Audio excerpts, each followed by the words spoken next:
அஸ்ஸலாமு அலைக்கும். அத்தியாயம் 2 அல் பக்ரா சூராவினுடைய 6வது ஆயத். பிஸ்மில்லாஹிர் ரஹ்மானிர் ரஹீம். இன்னல்லதீன கஃபரூ ஸவாஉன் அலைஹிம் அஅன்தர்தஹும் அம் லம் துன்திர்ஹும் லா யுமினூன். எவர்கள் மறுத்து விட்டார்களோ அவர்களுக்கு நீர் எச்சரிக்கை செய்வதும் எச்சரிக்கை செய்யாமல் இருப்பதும் ஒன்றுதான், அவர்கள் நம்பவே மாட்டார்கள். திருக்குர்ஆனுக்கு அழகான ஒரு மரபு உண்டு. ஒவ்வொரு விஷயத்தை எடுத்து கூறும் போதும் அதில் உடன்பாடு எதிர்மறை ஆகிய இரு முறைகளிலும் விவாதிப்பதே அந்த மரபு. அறிவு அறியாமை, இரவு பகல், இருள் ஒளி என அடுத்தடுத்து வரக்கூடிய உடன்பாடு எதிர்மறை அணுகுமுறைகளை திருக்குர்ஆனிலும் காணலாம்.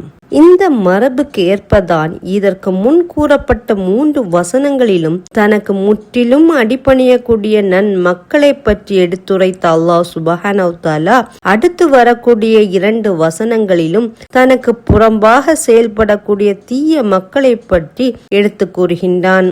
அல்லாஹுவையும் அவன் தூதர்களையும் மற்றும் மேலே கூறிய அனைத்து விஷயங்களையும் மறுப்பவர்களை இஸ்லாத்தினுடைய வழக்கில் காஃபிர்கள் என்று கூறுவார்கள். அவர்கள் தன்னுடைய போக்கிலே பிடிவாதமாக இருப்பார்கள்.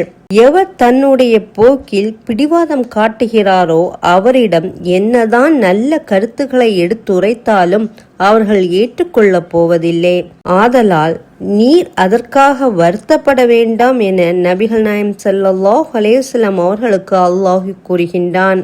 அல்லாஹ் சுப்ஹானஹு வ தஆலா கூறுகின்றான், நீர் கூறுகின்ற எந்த நல்ல உபதேசங்களையும் செவிமடுத்து சீர்தூக்கி பார்த்து திருந்தக்கூடிய நிலையில் இந்த காஃபிர்கள் இல்லை. இது இவர்களில் எந்த மாற்றத்தையும் ஏற்படுத்த போவதில்லை. இதற்காக நீர் கவலைப்பட தேவையில்லை. திருந்தாமல் இருப்பது இவர்களுடைய குறையை தவிர உங்களுடைய உபதேசங்களில் எந்த ஒரு குறையும் இல்லை என அல்லாஹ் சுப்ஹானஹு வ தஆலா நபிகள் நாயகம் ஸல்லல்லாஹு அலைஹி வஸல்லம் அவர்களுக்கு இந்த வசனத்தின் மூலமாக ஆறுதல் கூறுகின்றான். அஸ்ஸலாமு அலைக்கும்.